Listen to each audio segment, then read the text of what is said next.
O terceiro episódio da terceira temporada de Star Trek Picard, chamado 17 Segundos, é um episódio repleto de surpresas, detalhes fascinantes e uma revelação e tanto para nós fãs de Deep Space Nine. Com um dos maiores vilões de toda a franquia Star Trek se rebelando novamente, além de momentos decisivos que todos nós esperávamos, grandes referências e muito mais. Neste vídeo vamos analisar o terceiro episódio da terceira temporada de Star Trek Picard. Lhe convido a colocar sua opinião sobre este episódio aqui nos comentários. E então, vem comigo!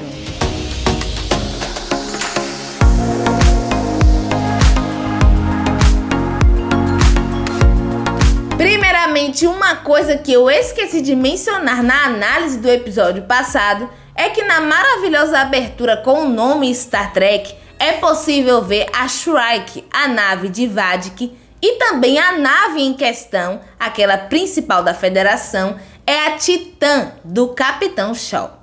Agora vamos falar sobre o episódio, que começa com a Titã fugindo da Shrike. E desta vez, Vadic está bem mais séria do que estava no episódio anterior. E está fazendo jus ao que ela disse que a Shrike era no episódio passado. Uma nave que destrói de forma paciente. Logo depois disso, somos levados a uma cena sensacional de um flashback de Picard e Riker em Los Angeles, tomando drink, rindo e comemorando o nascimento do primeiro filho de Will Riker e Deanna Troi, Ted. Picard faz uma piada sensacional e Deanna liga para Will e ele chama ela de Inzad. Isso nos lembra o grande casal que eles são desde a nova geração, um dos casais mais icônicos de Star Trek. E para quem não sabe, Inzad significa amado na língua betazoide. Esse flashback se passa em 2381, algum tempo depois dos eventos de Star Trek Nemesis, com Riker como o capitão da Titã. Seu filho Ted foi uma mente extremamente criativa e brilhante, mas infelizmente ele faleceu em 2396, aos 15 anos de idade. Eu falo sobre o relacionamento de Troi e Riker, como eles se conheceram e tudo mais, e também sobre os dois filhos deles, lá no vídeo de 7 curiosidades sobre a conselheira Troi. Assista, o link está aqui na descrição. Curiosamente, embora nem Jean-Luc nem Will soubessem naquele momento, Jack Crusher nasceu por volta desse tempo e no presente momento da série ele tem mais ou menos a mesma idade, mais ou menos pode ser um pouco mais velho, que o filho Ted de Riker, se ele tivesse sobrevivido. No contexto desse episódio, isso torna a conversa de Riker com Jack ainda mais comovente. Essa cena do flashback foi muito legal, mas infelizmente o CGI que fizeram de rejuvenescimento em Picard e Riker não ficou bom. O rosto deles não ficou nada legal. Seria legal se tivessem feito como em Star Wars, onde colocaram o rosto de Mark Hamill jovem na trilogia original em um ator lá em The Mandalorian, e também em Obi-Wan Kenobi, onde rejuvenesceram o ator que faz Anakin Skywalker, e também lembrando que lá em Rogue One, uma história de Star Wars, colocaram na verdade o rosto da princesa Leia em uma moça, uma atriz, e ficou sensacional. E tendo então Star Trek Nemesis, dava para colocar o rosto deles em Star Trek Nemesis, é claro que um processo trabalhoso, lá naquela cena. Até porque, como eu disse anteriormente, se passa algum tempo depois de Star Trek Nemesis. E não ficou nada semelhante. O rosto deles ficou muito processado, borrado ficou o rosto deles. Mas de qualquer forma, essa cena foi sensacional. Uma outra cena de tantas cenas sensacionais desse episódio é quando Lindsay LaForge, a filha de Geordi LaForge, que é timoreira da Titã, vai falar com 7 de 9. Além de ter sido emocionante o que Lindsay falou com ela, nos aposentos da 7 vemos uma miniatura da maravilhosa nave estelar Voyager. Star Trek Voyager é uma série incrível demais. E 7 de 9 em Voyager deixa o que não podia ficar melhor ainda. É simplesmente extraordinário. E uma réplica da nave nos aposentos dela mostra a gratidão que ela tem por tudo o que ela viveu na Voyager. Até porque ela também foi resgatada pela tripulação da Voyager. Ela teve um dos melhores treinamentos que alguém poderia ter, com pessoas incríveis e em uma longa jornada de grandes desafios e aventuras de volta para casa. Logo após essa cena, vemos que a doutora Beverly Crusher, como a grande médica que ela é e com um desejo genuíno de salvar vidas, começa a tratar dos feridos na Titã voluntariamente. E então eu passei muita raiva nessa cena, porque vem aquela trio e desrespeita completamente a doutora Beverly, muito mal educada e ignorante. Eu tenho tendência a gostar de trios por causa da incrível Já Dizia Dax, mas essa trio médica, sinceramente, a doutora Beverly é uma lenda que trouxe grandes contribuições na área de medicina. São poucos os médicos, estudantes de medicina e até pessoas normais que não ouviram falar dela. Mesmo que talvez desatualizada, ela tem muito mais inteligência e conhecimentos médicos na área da medicina do que todas as vidas do simbionte dessa trio. Ela provou isso mais posteriormente ainda neste episódio. A doutora Crusher então a ignora e continua com seus afazeres, até que chega o momento mais que esperado e inevitável da conversa entre Picard e ela sobre o filho deles. Ele está inconformado com ela não o ter avisado sobre o filho deles, e ela explica a ele por que desistiu de avisar e sobre o seu isolamento do resto da tripulação da Enterprise D. Beverly estava sozinha e sentia que Jack era tudo o que lhe restava, então ela fez de tudo para protegê-lo. E é difícil culpá-la por sentir que ser filho de Jean-Luc Picard colocaria Jack em perigo. Eu achei essa cena bastante adorável. E a atuação de Gates McFadden e Patrick Stewart foi incrível. Do lado de fora temos um momento muito legal de uma franca conversa de Riker e Jack. Foi emocionante. Depois disso vemos novamente a luta entre a Shrike e a Titã. E Shaw acaba gravemente ferido. Por mais que eu não goste dele, é impossível não sentir compaixão por ele naquele momento. Fiquei com muita pena. Então, incapacitado, ele passa o comando da nave para o Capitão Riker, o antigo capitão da Titã. E então temos uma cena muito engraçada, que é quando o Almirante Picard fala com o Capitão Riker que acha que é a hora dele chamá-lo de imediato, que é como o Capitão Picard sempre chama ele na Nova Geração. Agora vamos à cena em que Worf está a bordo da La Sirena fazendo sua ilustre calistenia Klingon enquanto ouve ópera.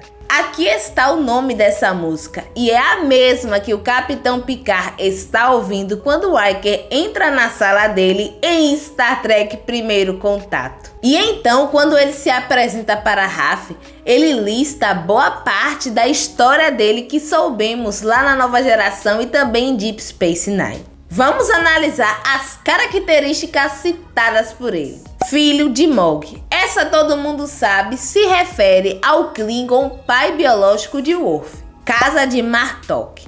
Isso faz referência ao General Klingon Martok que vimos em Deep Space Nine. Filho de Sergei e casa de Roshenko significa que Worf é filho de Sergei Roshenko, seu pai humano adotivo, que vimos no episódio Família da Nova Geração. Ruína da casa de Duras é referência ao fato de Worf ter matado o traidor Klingon Duras, o responsável pela morte de Keylar, mãe de seu filho Alexander, no episódio Reencontro da Nova Geração. Worf matou ele como uma vingança por ele ter matado Keylar. E por fim, Matador Gowron, que é uma referência a Worf ter matado Gowron no episódio Navegando contra o Vento de Deep Space Nine. E depois Worf oferece para Raf um chá de camomila.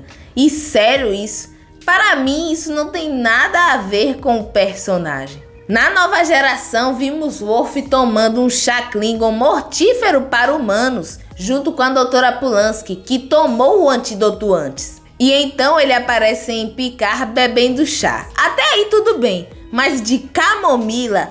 Sério, é difícil de acreditar que tenham escrito isso para Worf, mas dá pra ver que foi no tom de piada, né? Até Raf fica impressionada. Agora de volta a Titã, Jack e 7/9 descobrem que tem um sabotador na nave. A hora que Jack dá um soco no guarda da porta que não deixava a 7 sair é muito legal. É por isso que eu gosto do Jack. Você é louco. O fato mais surpreendente deste episódio é que os metamorfos estão de volta. Isso foi uma revelação chocante e mexeu com todos nós fãs de Deep Space Nine. O Domínio foi um dos maiores vilões de Star Trek, uma força formidável e grandes adversários extremamente perigosos. A Guerra da Federação e o Domínio foi uma das maiores da história do universo de Star Trek.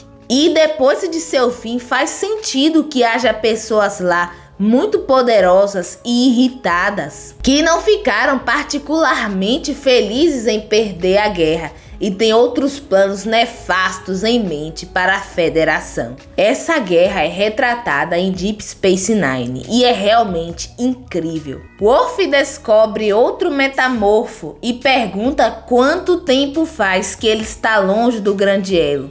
E até cita nosso querido Odo de Deep Space Nine, interpretado pelo saudoso grande ator René Auberjonois. Worf e Raf formam uma ótima equipe, e esse metamorfo capturado por eles é interpretado por Thomas Dicker. Mas essa não é a primeira aparição dele em Star Trek.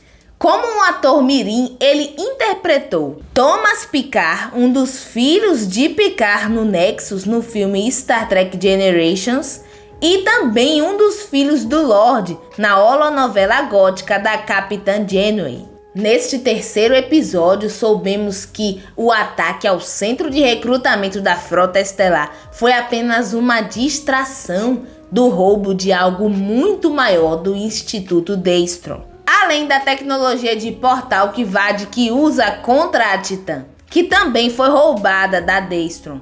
É fascinante ver Jean-Luc Picard como um pai preocupado com seu filho. Após a conversa acalorada com Beverly, ele parecia pronto para seguir seu caminho longe de Jack. Mas depois daqueles 17 segundos no turboelevador, Jean-Luc Picard sentiu como é seu pai.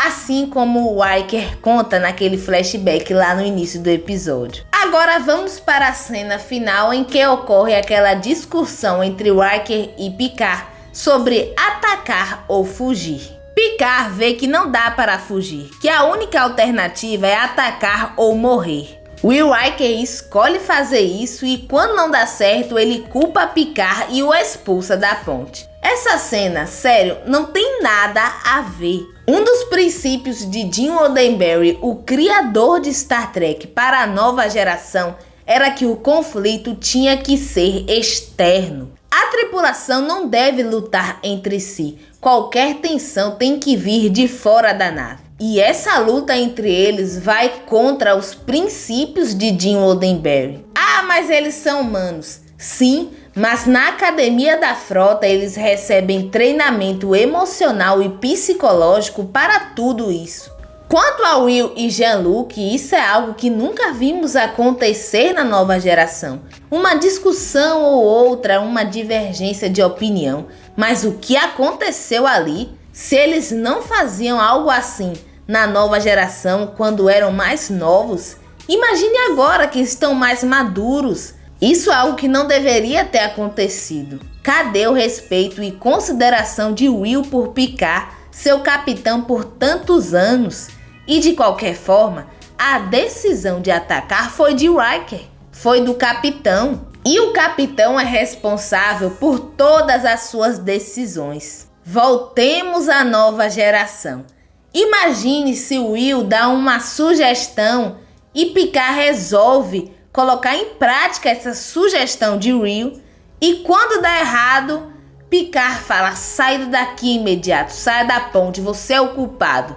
Meu Deus, a decisão é do capitão e o que aconteceu ali, nossa, não tem nada a ver. Eu falo essas coisas porque eu amo Star Trek e se eu perceber que os produtores e roteiristas de Picard estão fazendo o que não deveriam com os personagens consagrados e heróis da franquia, eu vou ter que falar. Querendo ou não, com a troca de produtores, roteiristas, eles mudam a essência do personagem. Mas, para finalizar, fora essa cena que eu não gostei nem um pouco, esse episódio foi sensacional, foi incrível. E a volta do domínio foi algo... Vamos ver se eles vão conseguir, né?